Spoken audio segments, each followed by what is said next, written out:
Boa noite, irmãos. Peço que você já deixe aberta a sua Bíblia. Lucas 12. Antes de nós iniciarmos, falei que eu ia começar a indicar livros. Esse aqui é o que eu falei semana passada, tá? Vai estar para empréstimo ali na biblioteca. Pecados Intocáveis. Eu até trouxe semana passada a mensagem, a listinha ali dos pecados que nós não nos preocupamos muitas vezes na nossa vida, tá? Hoje a gente vai falar, semana passada nós falamos sobre pecado, hoje nós vamos falar sobre outro tema muito bom de falar na igreja, dinheiro, tá? Então tem um livro aqui que foi muito importante, e é bem, é um livretinho, o que a Bíblia fala sobre dinheiro, tá? Então um livro de leitura rápida, fácil. Hoje nós vamos falar sobre dinheiro, sobre prosperidade, só que é um tema muito complexo, tá? Principalmente biblicamente. A gente tem uma gama aí de material enorme.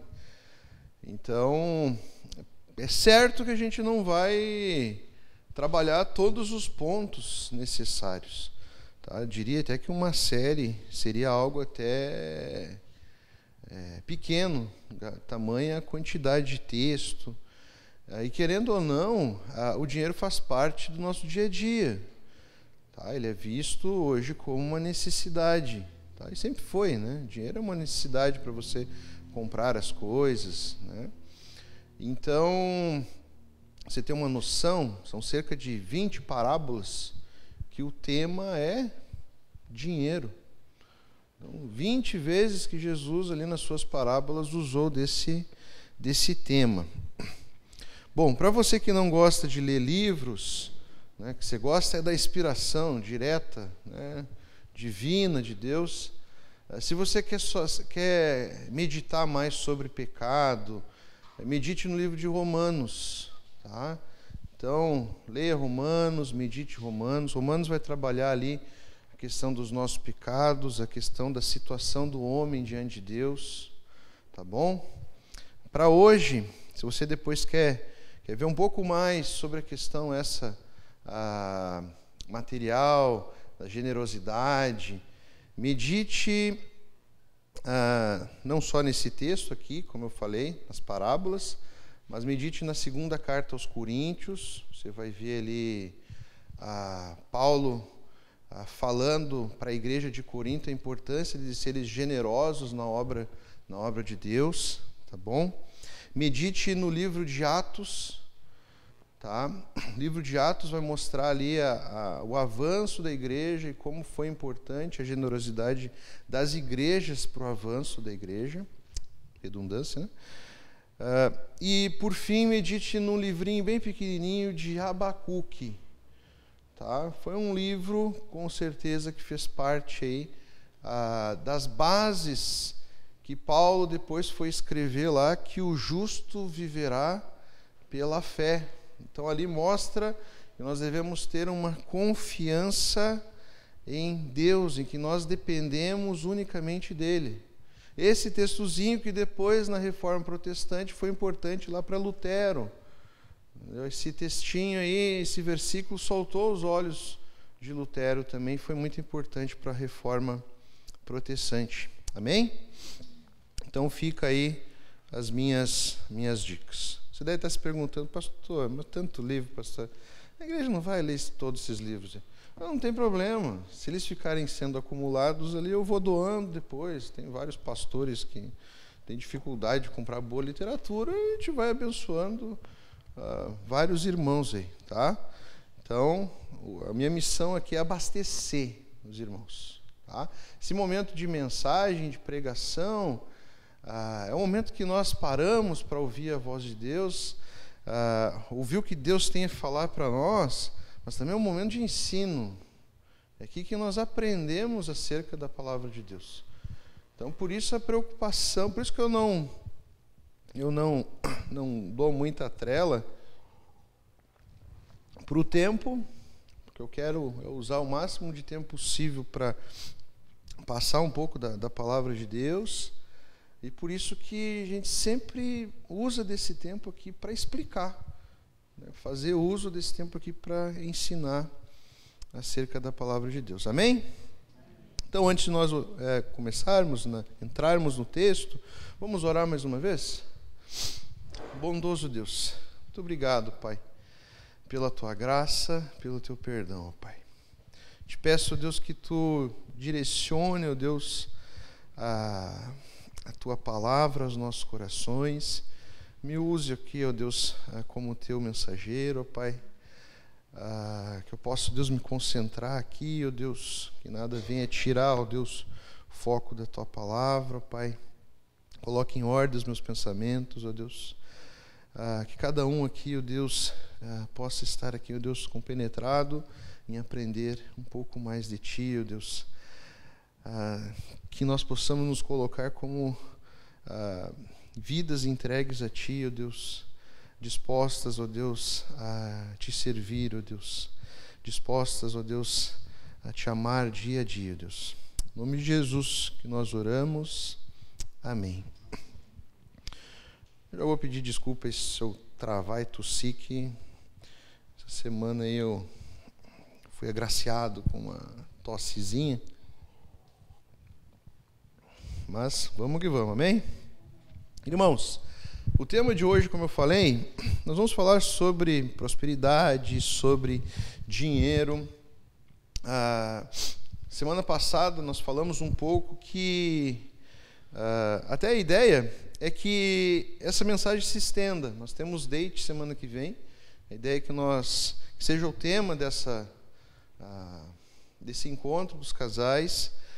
A ideia é que depois seja trabalhado nos jovens, seja trabalhado nos adolescentes, e a gente consegue esmiuçar mais esse tema tão importante para nós. Semana passada eu falei que dificilmente eu fui bondoso, que a ganância ela não se encaixa no perfil do cristão. Lembre-se que o cristão, o discípulo de Jesus, ele tem um modo de viver, ele tem um modo como encara as coisas. Por mais que muitos princípios nos doam e nos façam chorar. Então nós vivemos num mundo onde a ganância ela é propagada como algo bom, como algo saudável. E, infelizmente, esse princípio tem entrado dentro das igrejas.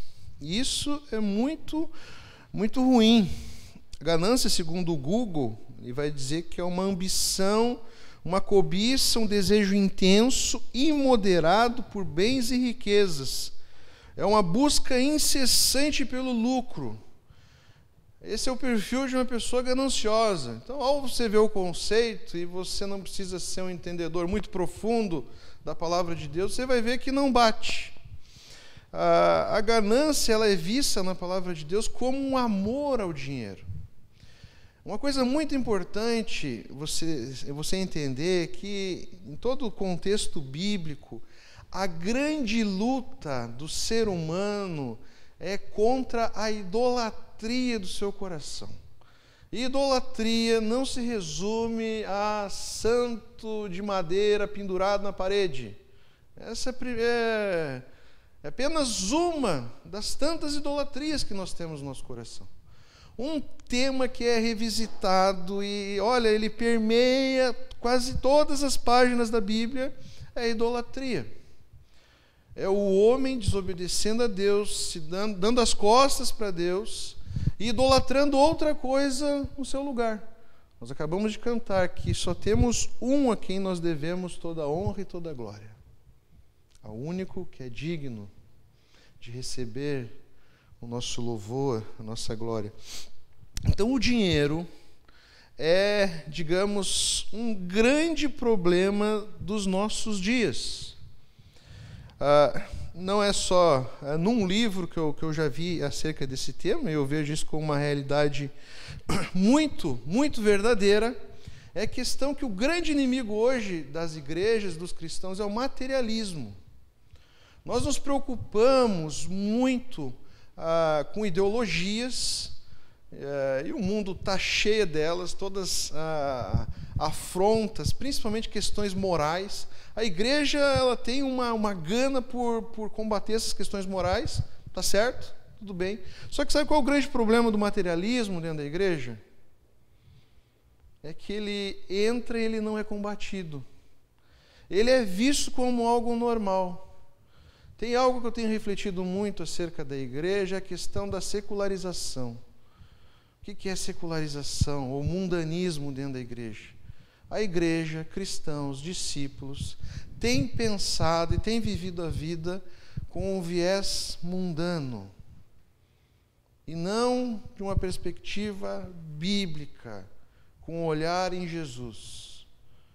E hoje eu vou te dizer algumas coisas que você vai doer. Mas nós precisamos entender, doeu em mim, vai doer em você também. Então, o problema do materialismo é que ele não é combatido, ele é visto como algo aceitável. Nós temos, eu já cansei de falar, nem vou entrar muito, só vou dar uma ponta desse problema. As igrejas que têm mais número no nosso país, elas têm como essência uma teologia que se chama prosperidade. O foco nela é você crescer materialmente e crescer com dinheiro no bolso, em bens, em conquistas. E ela tem mudado hoje em dia. Ela não se resume mais a dinheiro, ela se resume à felicidade. Então, Jesus não é a causa maior, Jesus não é o suficiente, não, é apenas o caminho para você conquistar a prosperidade ou você conquistar a felicidade.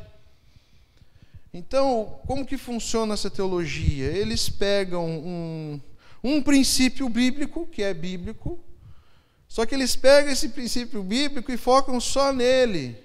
Distorcem textos, distorcem versículos e esquecem do resto do evangelho. Então, isso eu já assisti, já fui. O tema é sempre esse. O foco da vida do ser humano é prosperar. É isso que você vai ouvir nessas igrejas que têm essa temática. E é uma troca com Deus. Deus te abençoa de acordo com a quantidade de dinheiro, ou de oferta, ou de dízimo que você deposita. Então é um câmbio, é um banco. Tá? Onde Deus é um banco muito generoso, que Ele triplica ali aquele dinheiro que você investiu. Tá? Estou falando alguma mentira? Tá? Então, infelizmente, a gente vê várias distorções bíblicas. Eu destaquei aqui, às vezes eu repito o mesmo texto, né, para explicar isso. Eu destaquei aqui outro texto que é muito distorcido. Olha só, Mateus 21, do 21 ao 22. Eu tenho certeza que você já ouviu esse texto. E da maneira que eu vou te dizer como é pregado. Eu lhes asseguro que se vocês tiverem fé e não duvidarem, poderão fazer não somente o que foi feito à figueira, mas também dizer a este monte: levante-se e atire-se no mar, e assim será feito. E tudo o que pedirem em oração, se crerem, vocês receberão. Texto bem conhecido nosso. Se você salta ele da palavra de Deus, você pode colocar o sentido que você quiser.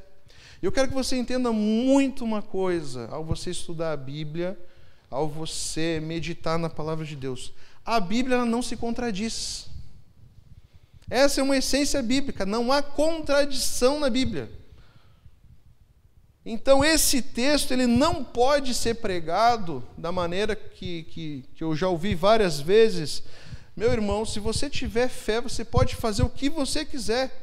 O texto está dizendo aqui que você pode mover montanhas. O texto está dizendo aqui que se você pedir para Deus, Deus vai te dar o que você quiser. Você não precisa ter um conhecimento muito profundo da palavra de Deus para entender o que eu vou dizer. Essa visão, essa interpretação combina com o restante da palavra de Deus?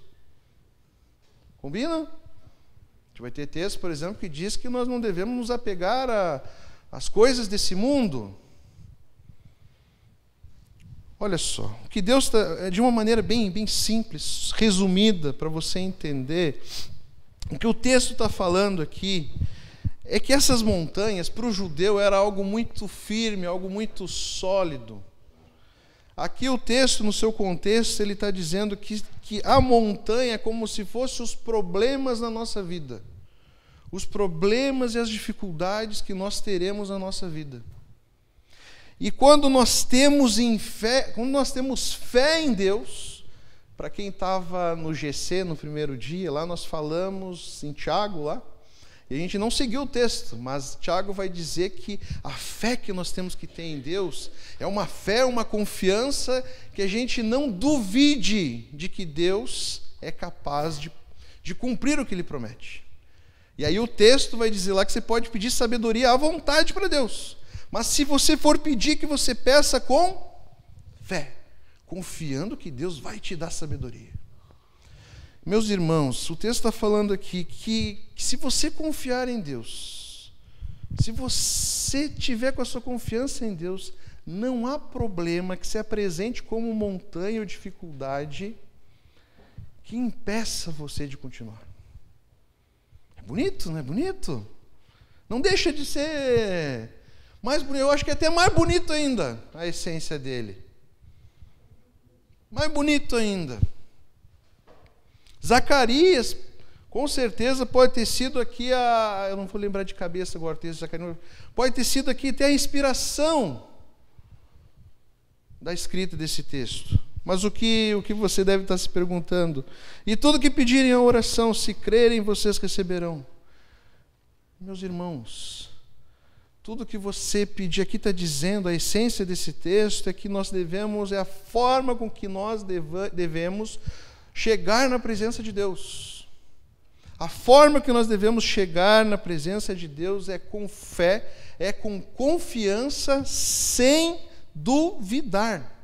Se você não crê em Deus, você nem chegue na presença dele. A forma de você chegar na presença de Deus, primeiramente, é crendo em Deus. Se você não crê em Deus, nem chegue. Não tem como você conversar com Deus se você não crê nele. Sim, meus irmãos, Deus atende a nossa oração, Deus ouve a nossa oração. Só que lembre-se, nós vamos ver isso hoje, há um filtro. Deus aqui não vai dar tudo o que você quiser. Mas as promessas que estão aqui, que nem a promessa da sabedoria, a promessa do cuidado com relação às nossas necessidades, Deus irá atender, se nós orarmos com fé. Então há um filtro aqui, essas coisas aqui têm que estar em comum acordo com a vontade de Deus. Senão há uma incógnita aqui, uma distorção. A gente vê textos onde nós precisamos aceitar a vontade de Deus, de repente um versículo nós vamos levar para o outro lado. Não, aqui eu posso pedir o que eu quiser. Não é assim que funciona. Há um filtro. Jesus, Deus aqui precisa estar em comum acordo. E aqui fala acerca das promessas que Ele derramou aqui sobre a palavra de Deus. E nós vamos ver sobre uma dessas promessas hoje. Amém? Se você não entendeu, depois você me chama no privado que a gente conversa. Tá bom?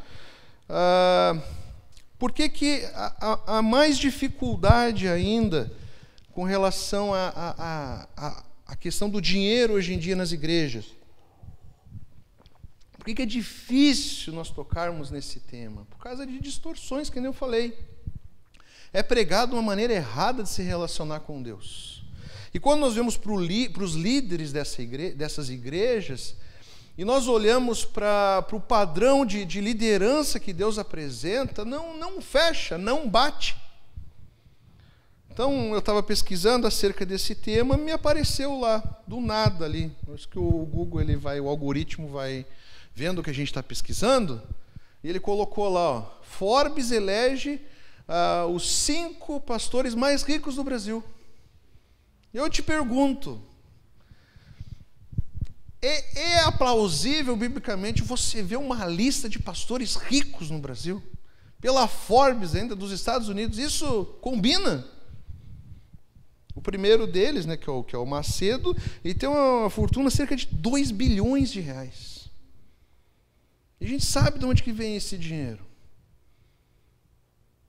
Aí quando a gente olha para a palavra de Deus e deixa de olhar, né, para Edir, Valdomiro, Silas, RR, que estão nessa lista, a gente olha, por exemplo, para os heróis da fé.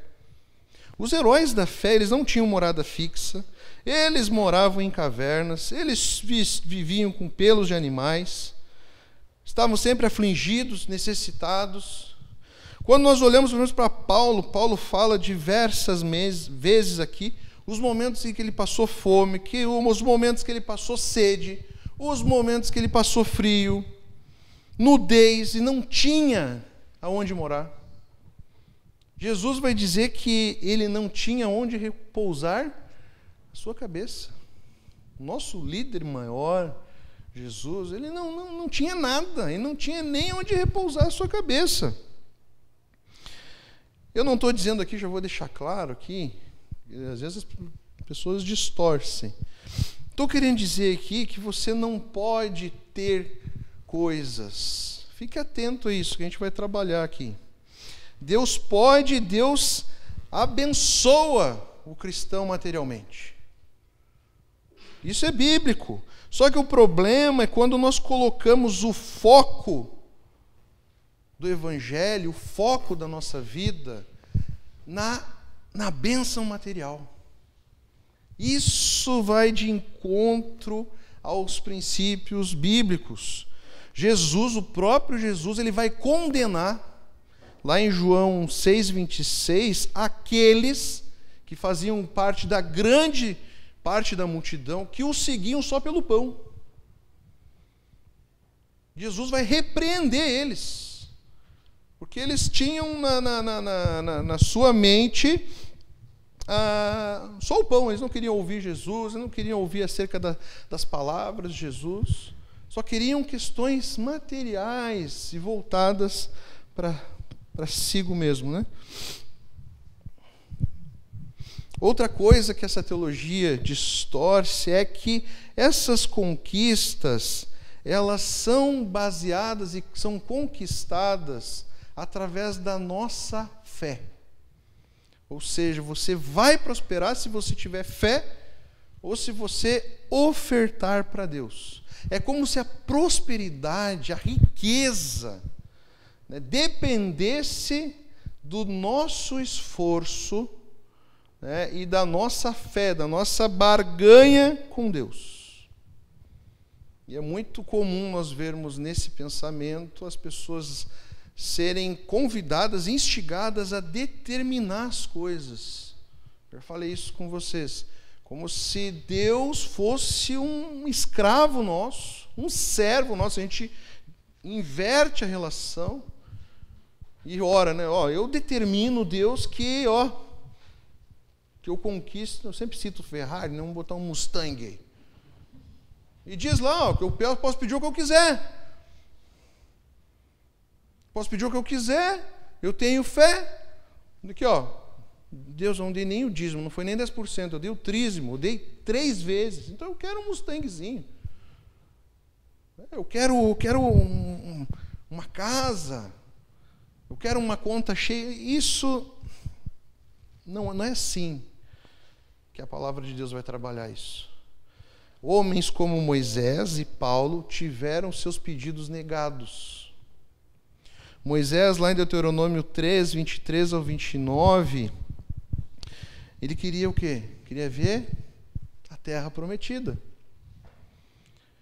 Se você for olhar assim, né, por vida, né, por como é que é? Essa palavra de hoje em dia, né? Por merecimento. Moisés aguentou aquele povo ali no deserto. Se tu for balancear, merecia, né? Merecia entrar lá na terra prometida. Mas não é assim. Não é assim que funciona. Nós estamos abaixo da vontade de Deus. Deus tem os seus motivos, Deus tem a sua maneira de pensar, e Deus negou o pedido de Moisés. Moisés não entrou na terra prometida. Morreu de longe, assim. Outro que teve o seu pedido negado, e ele clamou por diversas vezes, porque ele tinha algo que não há consenso no que seja um espinho na carne, Paulo clamou a Deus porque aquilo lhe atormentava. E o que Jesus falou? O que Deus falou para ele? No, pedido negado, Paulo. Mas fica tranquilo, Paulo, a minha graça te basta. Fica tranquilo, Paulo. Então as coisas não são determinadas pela nossa vontade. Então há uma distorção com relação a princípios bíblicos. Esse tema que eu disse que é difícil hoje em dia a gente falar desse tema, por exemplo, de oferta, de dízimo. Algo muito complicado falar na igreja hoje. Eu não sei se você já convidou alguém para vir na igreja, mas diversas vezes algo que sempre chega a mim. Não, eu convidei meu amigo lá, mas tem medo que tranquem ele lá dentro e tirem o dinheiro dele. Eu não ouvi uma vez, ouvi isso várias vezes. Então aqui, às vezes, a gente até costuma, não tem como, é até errado. Se for ver, é errado. A gente deveria falar mais sobre esse tema. Porque é distorcido, você não dá para ter. O princípio do dízimo e da oferta, por exemplo, é dar com alegria. O princípio do dízimo e da oferta é uma adoração a Deus. Olha só, às vezes nós negligenciamos de falar sobre uma forma de adorar a Deus, pela maneira distorcida como esse tema é tratado hoje em dia. As pessoas têm medo, elas nos colocam tudo no mesmo balaio. A gente está tudo no mesmo pacote. Tudo que nós recebemos, meus irmãos, é meramente pela graça e misericórdia de Deus. Nicodemos vai falar, é como se viesse um bilhetinho junto, assim, cortesia do Todo-Poderoso. A gente vai falar sobre mordomia no finalzinho da mensagem, mas esse é outro entendimento errado que nós temos acerca das riquezas desse mundo. Nós achamos que nós conquistamos, nós achamos que é algo nosso. Quando nós vamos dizimar, quando nós vamos ofertar, não, eu vou dar um pouquinho para a obra, eu sou fiel. Meu amigo, o que você tem, tudo que você tem é de quem? É de Deus. Nós apenas somos mordomos dele aqui nesse lugar. Lá para frente nós vamos ver isso. O texto que nós vamos ler, tem um texto para nós lermos hoje. Todo mundo abriu em Lucas, hein? Lucas 12, a partir do 13.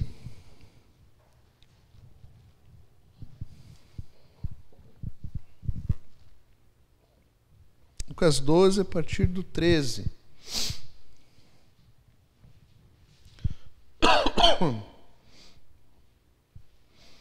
Diz assim: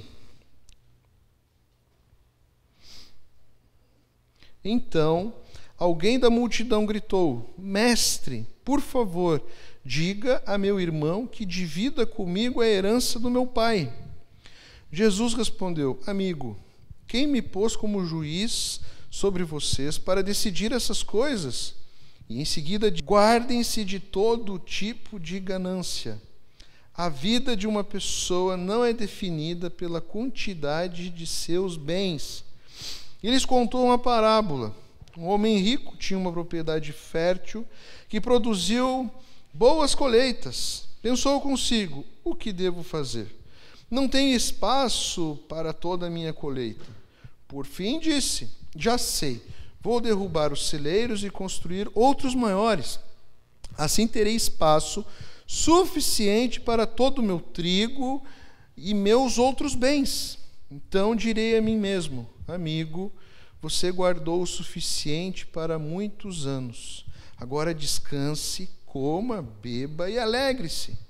Mas Deus disse: louco, você morrerá essa noite. E então quem ficará com o fruto do seu trabalho? Sim, é loucura acumular riquezas terrenas e não ser rico para com Deus. Amém? Antes de nós nos atentarmos aqui à parábola, aqui na introdução, Jesus adverte, que Jesus aproveita aqui para se dirigir aos seus discípulos, dirigir ali as pessoas que estão ao entorno aqui, para que elas guardassem todo tipo de ganância. Nós não sabemos aqui se era justa a causa daquele rapaz ali que pede para Jesus intervir numa herança ali, num arrolamento, seja o que for. Nós não sabemos ali. Mas Jesus, ele sonda o nosso coração, ele sabe o que se passa no nosso coração. Então ele aproveita para trabalhar o princípio da ganância. E a ganância, Tiago já vai falar que ela é a causa de todas as guerras e conflitos. E esse exemplo aqui é bem interessante. Durante grande parte da minha vida, eu trabalhei num cartório de registro de imóveis. E eu lidava ali com, nem lembro mais o nome, inventário, arrolamento. E aquilo ali é um arrolamento, é um rolo aquilo.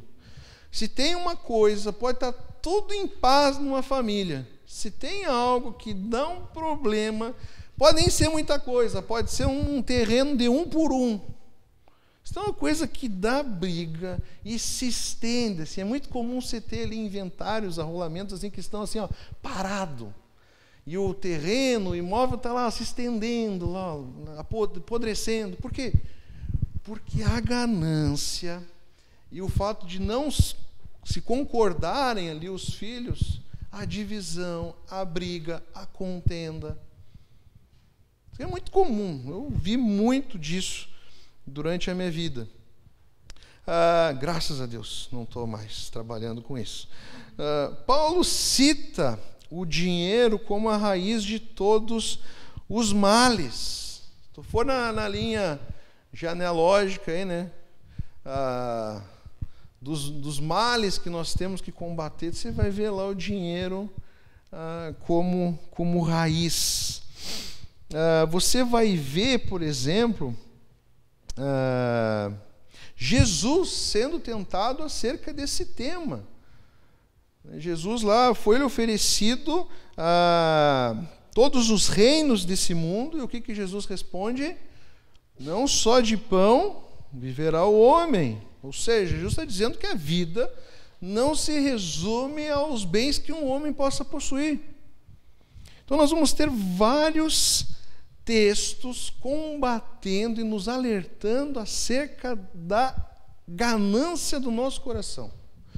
Ou seja, o grande problema não é o que você tem, quanto você ganha, mas qual é a intenção do seu coração com relação a essas coisas e o que você faz com tudo aquilo que Deus coloca na sua mão. O problema é a intenção do nosso coração. Você pode ser uma pessoa que tem bens, que é próspera, mas ela pode ser muito generosa. Eu conheci pessoas que, nossa, eu não tinha nem roupa para chegar na casa do fulano, mas eu não vi ostentação, é uma vida simples, uma vida muito generosa. Agora, ao contrário, você pode não ter nada e ser ganancioso. Vou colocar toda a sua esperança e confiança naquilo que você tem que adquirir, senão a tua vida não vai dar certo. Ou seja, ganancioso, você pode não ter nada e você pode ser ganancioso quando todo mês você vai lá, pega um dinheirinho e vai aonde? Na lotérica e faz uma fezinha lá na Mega Sena. Qual é a intenção do seu coração? Geralmente, quando nós fazemos isso, a intenção do nosso coração é depositar a esperança para o nosso futuro num dinheiro que a gente possa ganhar. E nunca é pouco dinheiro. Tá? Eu sei porque eu já fui viciado em Loto Fácil. E a época que eu fui viciado em Loto Fácil, pasmem, é a época que eu estava no seminário. Todos nós vamos lidar com essa sedução. E eu lidei muito na minha vida com isso. Era um dos impedimentos que eu colocava para ir para o seminário. Na minha ideia, compreensão de vida, eu precisava ganhar muito dinheiro para depois servir a Deus. Está errado. Durante muito tempo, eu estudava como apostar na Loto Fácil, para vocês terem noção. Tem uns caras que vão dizer lá que tem o segredo, não sei o quê. Nossa, eu fiz tudo que você possa imaginar. Dinheiro que poderia fazer falta ali, eu estava lá, a esperança de ganhar. E essa ilusão, essa ganância é impressionante que eu e alguns amigos, nós fazíamos planos. Conversávamos ali entre nós, o que nós vamos fazer com esse dinheiro? Como se fosse certo. Não, dessa vez é certo. Doce ilusão, né? Olha só o que o pecado faz na nossa vida. Distorce, nos tira a lucidez de achar que uma aposta é algo que vai solucionar a tua vida, vai trazer esperança a ponto de você fazer planos com isso. Olha só. Graças a Deus, me libertei disso.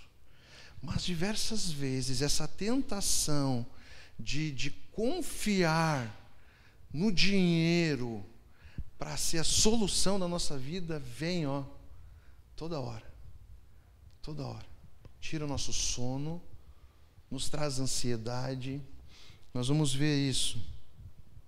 Esse texto aqui, se você for analisar o texto em si, você lembra do texto aí? Tem um cara que nós podemos ver aqui, é um cara trabalhador, é um cara... O que mais que a gente pode destacar aqui, que eu me perdi aqui no meu...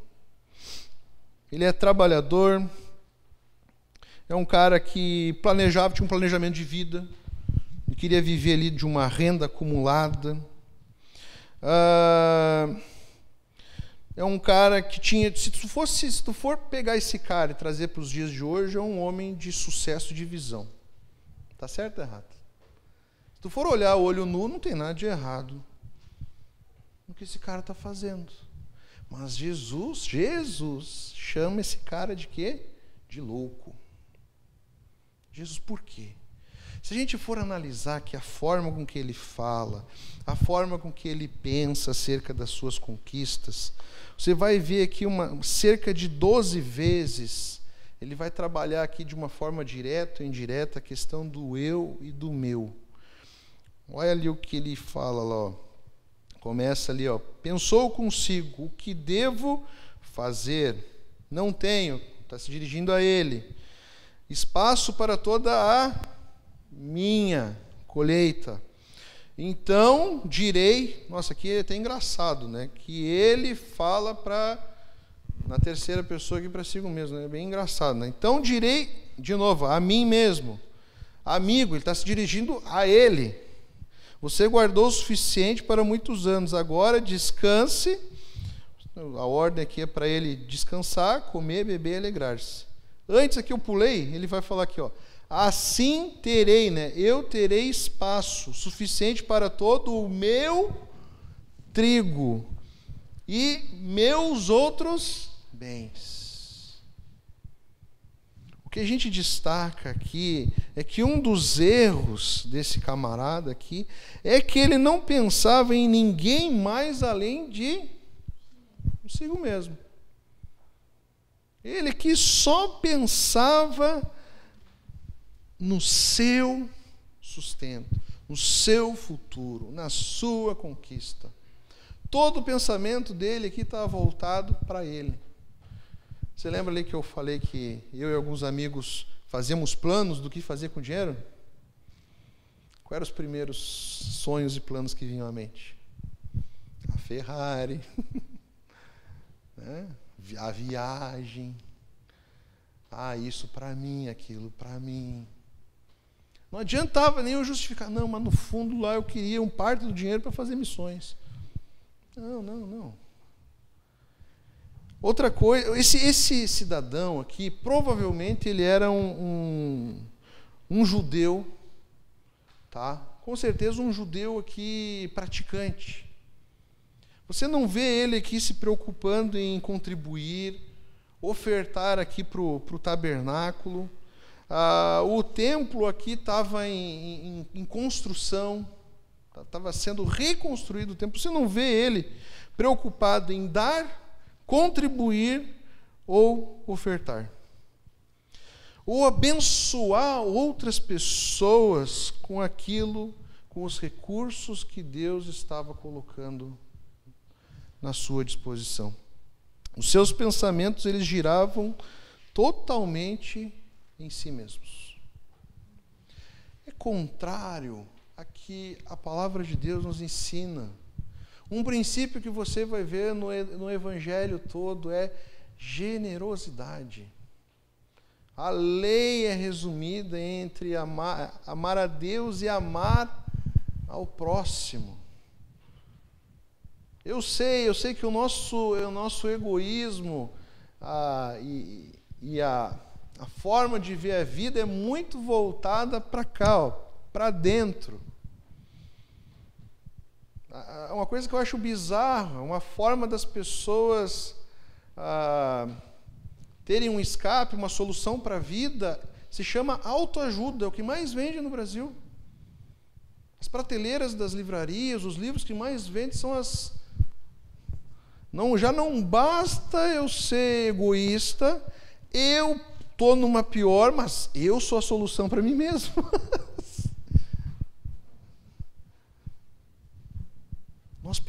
Nós vivemos num mundo... Eu falei aqui numa série que nós falamos sobre a igreja.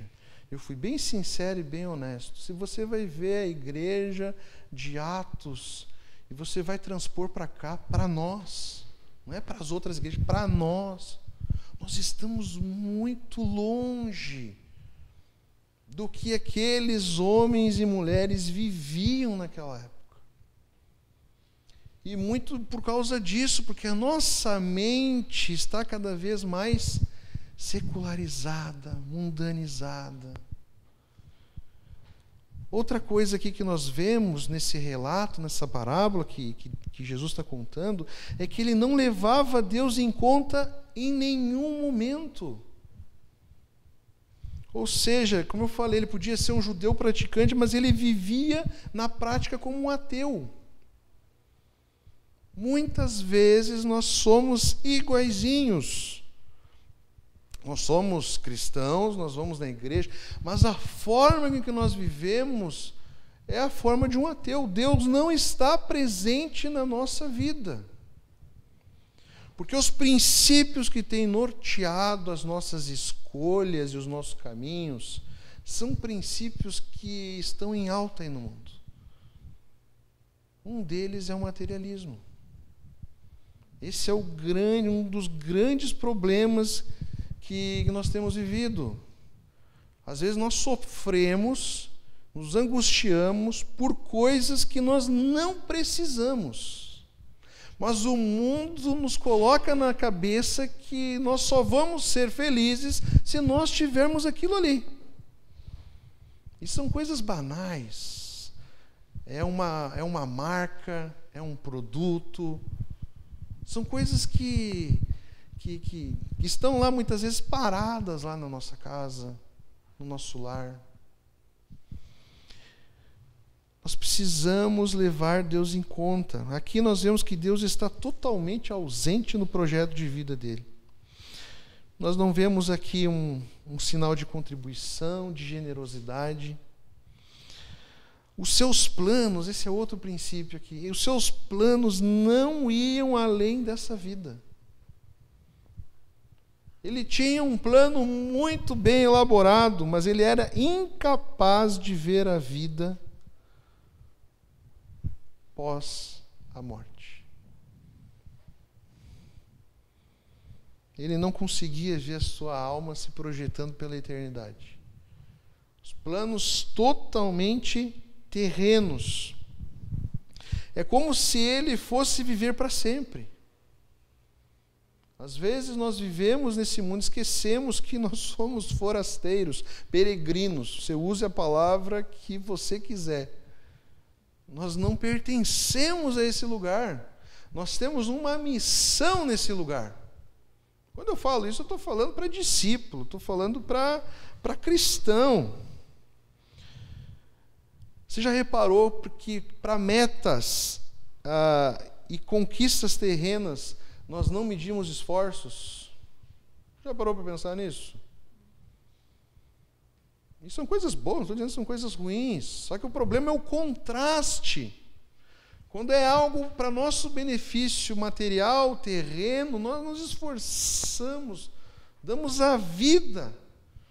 Agora, quando é para pensarmos na nossa vocação, algo para ser feito para Deus, nós não vemos o mesmo esforço. Nós não vemos a mesma dedicação, nós não vemos a mesma responsabilidade. Por que esse cara é louco? Por que Jesus diz que ele é louco? Porque ele achava que a felicidade, o ápice da felicidade, estava na prosperidade desse mundo. Ele achava que o ápice era os celeiros dele cheios. Nunca vou me esquecer quando eu era adolescente. Sabe qual era o meu sonho na adolescência? Era ser aposentado. Confessando aqui os meus crimes, os meus pecados. Falava para todo mundo, meus parentes, minha mãe ficava braba. Meu pai dava risada, mas minha mãe ficava braba. Você pode até ter uma aposentadoria, mas você não pode deixar de trabalhar nunca. Porque nós servimos a um Deus que trabalha. Nós servimos um Deus que trabalha. Ele pensava, olha só o grande erro que nós temos. Nós pensamos que nós vamos conseguir desfrutar do que nós temos por toda a nossa vida. E é por isso que ele é chamado de louco. Tu não sabe o que vai acontecer hoje.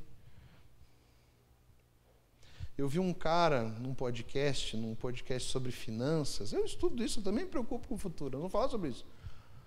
E aí o cara citou um exemplo de um camarada que juntou tanto dinheiro e ele morreu, ninguém sabia o dinheiro que ele tinha, e ele tinha aquele dinheiro intocável, assim. Ele investia, só deixava aquele dinheiro investindo. Que esse cara morreu com 90 anos. Sabe quanto que ele tinha na conta dele? 9 milhões de dólares. Você faz a conversão aí, para você ficar mais apavorado ainda, bota uns 60, 70 milhões de reais. O cara viveu juntando. Aconteceu duas coisas. Ele não usufruiu, ele poderia até ter usufruído, mas esse aí não usufruiu e levou com ele? Não. O dinheiro foi para doação, não tinha nem família direito. Foi todo picotado o dinheiro. Até o governo entrou nessa, né? Claro. O governo entrou nessa, né? Administrou, não, deixa aqui que eu vou administrar esses recursos aqui, né? Então,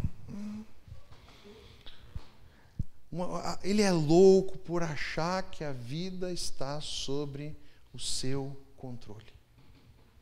Por isso que ele é louco. Ele acha que a vida está sob o seu controle. Meus irmãos, é lícito você prosperar nessa vida? É lícito. É minha oração, eu já falei isso para vocês. Minha oração é que vocês prosperem, que vocês sejam generosos, para que o reino de Deus avance, para que pessoas ao nosso redor possam prosperar também. Quando eu estava fazendo essa mensagem, que eu não gosto de trazer exemplos nesse sentido para mim, quando eu estava fazendo essa mensagem, tocou a campainha lá de casa.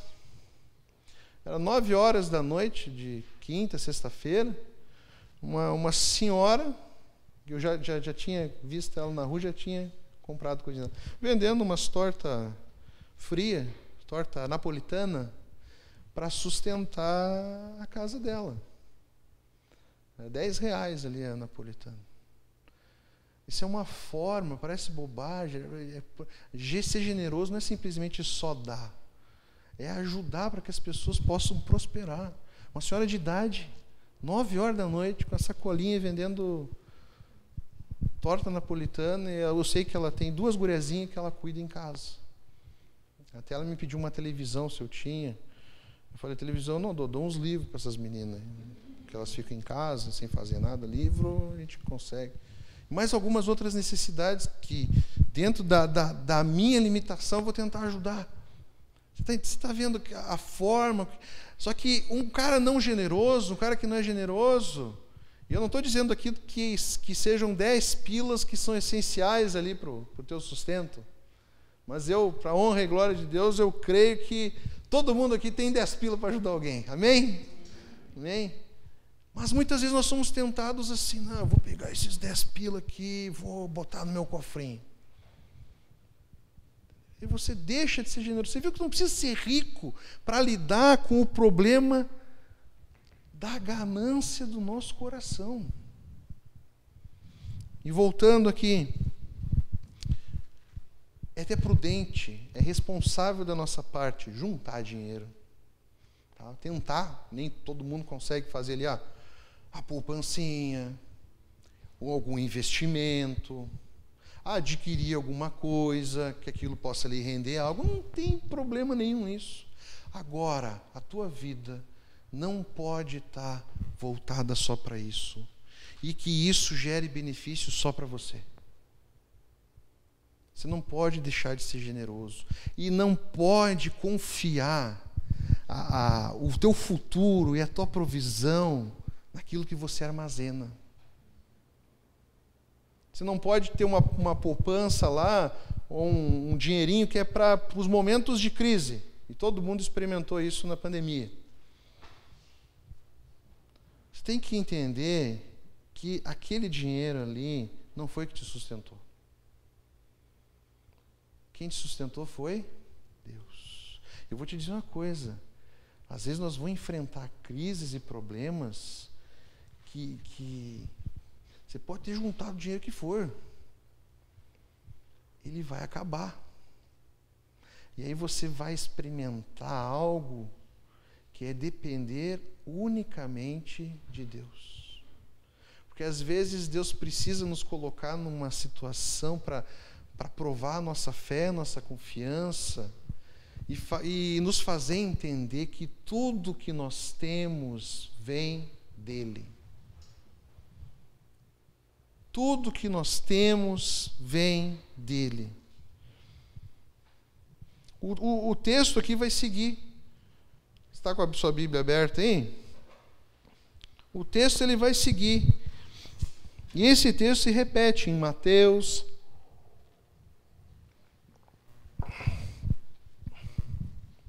Jesus, volta-se para os seus discípulos e diz: por isso eu lhes digo que não se preocupem com a vida diária, se terão o suficiente para comer, ou com o corpo, se terão o suficiente para vestir. Pois a vida é mais que comida, e o corpo é mais que roupa. Observem os corvos, eles não plantam, nem colhem, nem guardam comida em celeiros, pois Deus os alimenta, e vocês valem muito mais que qualquer pássaro. Qual de vocês, por mais preocupado que esteja, pode acrescentar ao menos 1 hora à sua vida? Ou seja, nós não temos controle sobre nada. E se não podem fazer uma coisa tão pequena, de que adianta se preocupar com as maiores? Observem como crescem os lírios, não trabalham, nem fazem suas roupas, e, no entanto, nem Salomão, em toda a sua glória, se vestiu como eles. E se Deus veste com tanta beleza as flores que hoje estão aqui e amanhã serão lançadas ao fogo, não será muito mais generoso com vocês, gente de pequena fé? Não se inquietem com o que comer e o que beber. Não se preocupem com essas coisas. Elas ocupam os pensamentos dos pagãos de todo o mundo. Mas seu Pai já sabe do que vocês precisam. Busquem acima de tudo o reino de Deus, e todas essas coisas lhes serão acrescentadas. Você gosta de promessa? Aqui tem uma promessa de Deus para a sua vida. Ele vai prover tudo que você precisa. Interessante que, se nós formos ver bem aqui a questão, aqui está dizendo aqui que nós não devemos nem encher as nossas orações pedindo que Deus se preocupe com a nossa provisão. Nós temos que usar, por exemplo, do Pai Nosso, né, pedindo pão, como uma submissão e um reconhecimento que tudo que nós temos e adquirimos nessa vida vem de Deus. Agora nós temos que tomar cuidado para não orar tanto para Deus pedindo as coisas básicas, para não ser algo com um fundo de incredulidade. Como nós estivéssemos toda hora ali lembrando Deus, não esquece de mim. Deus, está complicadas as coisas aqui. Não esquece de mim. Porque o texto é claro, olha só, o seu Pai já sabe de tudo que você precisa. Isso é uma promessa para você, meu irmão. Deus sabe de tudo que você precisa. E se você buscar o reino dele em primeiro lugar, todas essas coisas lhe serão acrescentadas. É uma promessa linda de Deus. Você viu o materialismo aqui, o secularismo? Não ocupem os pensamentos com essas preocupações, porque isso é coisa de ímpio. É coisa daqueles que não creem e não confiam em Deus.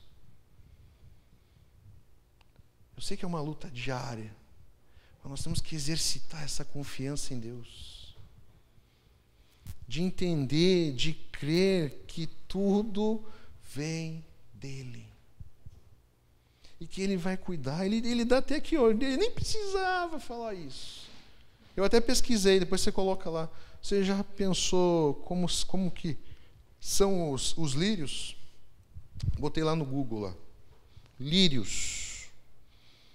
Como crescem os lírios? São lindos. São lindos. Deus cuida dos lírios. Deus cuida dos pássaros. Aí tem um princípio, e Provérbios vai dizer isso: trabalhe.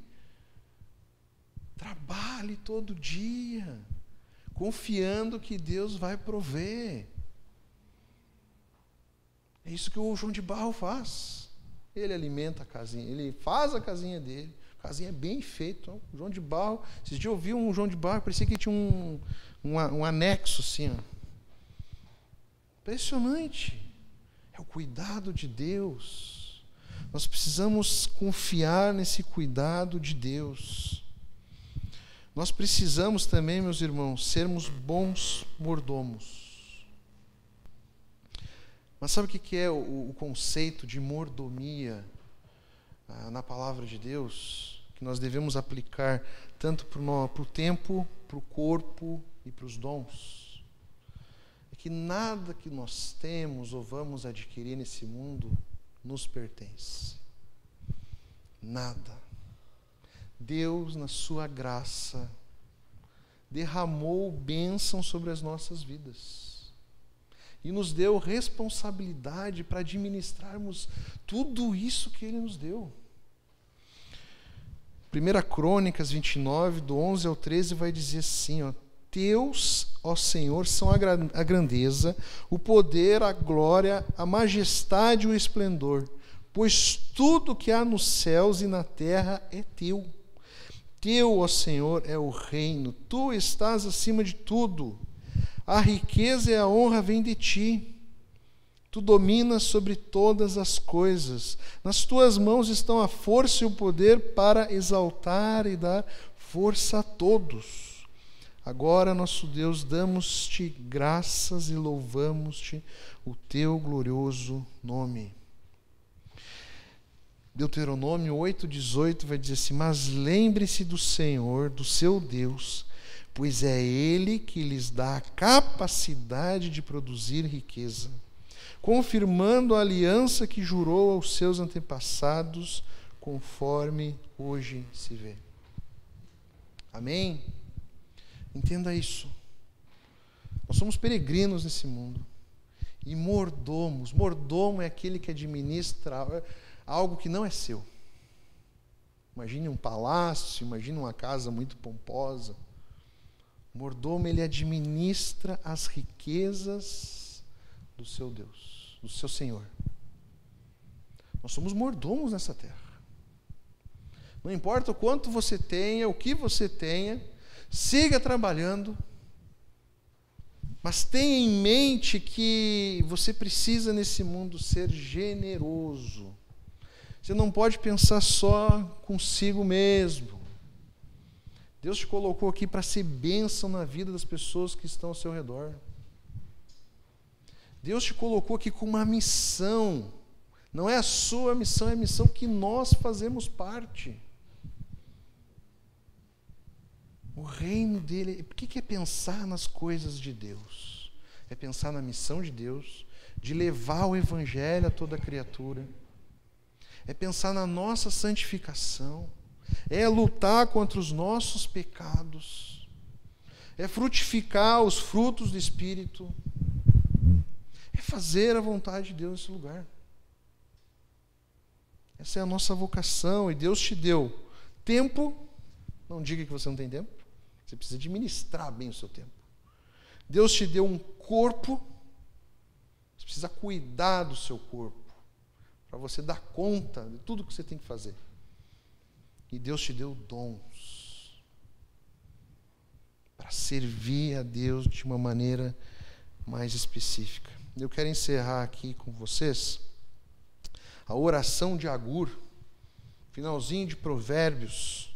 Agur é um dos que contribuiu ali para a escrita desse livro.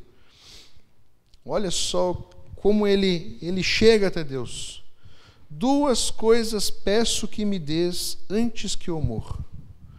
Mantém longe de mim a falsidade e a mentira.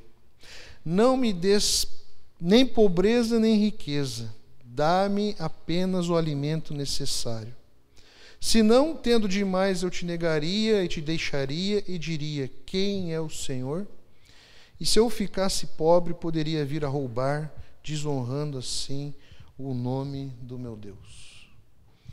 E em Filipenses, Paulo vai dizer e vai trazer aqui a essência da vida, que é o que eu quero que nós reflitamos.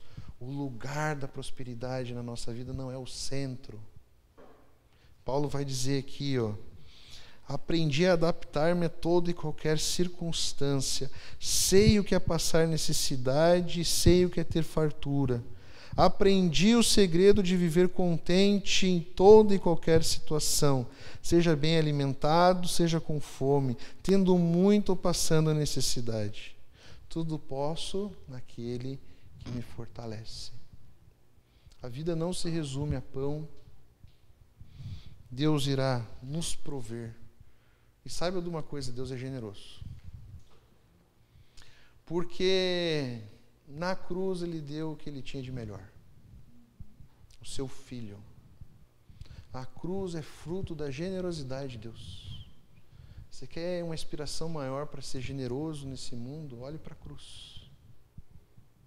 Filipenses, Paulo vai trazer ali que Jesus era o jovem rico. Se desfez de toda a sua grandeza, de toda a sua majestade, nasceu, viveu, morreu e ressuscitou por nós. Amém? Pelos nossos pecados. Entenda uma coisa, Deus não te promete que você vai ficar rico. Esquece isso. Ou talvez você possa ficar rico, mas isso não é o que importa. O que importa é que não importa a situação que nós estejamos, Deus deve ser o centro da nossa vida. Ele é suficiente para nos trazer felicidade e nos saciar. E que nós possamos sermos mordomos responsáveis com tudo aquilo que Deus tem colocado na nossa mão. E assim como eu falei para vocês, eu oro que todos prosperem. Você não deve orar para que alguém passe necessidade, pelo amor de Deus. Vou orar por prosperidade, mas acima de tudo que não seja ganância, não seja egoísmo. Nós tenhamos um pensamento de generosidade. Amém?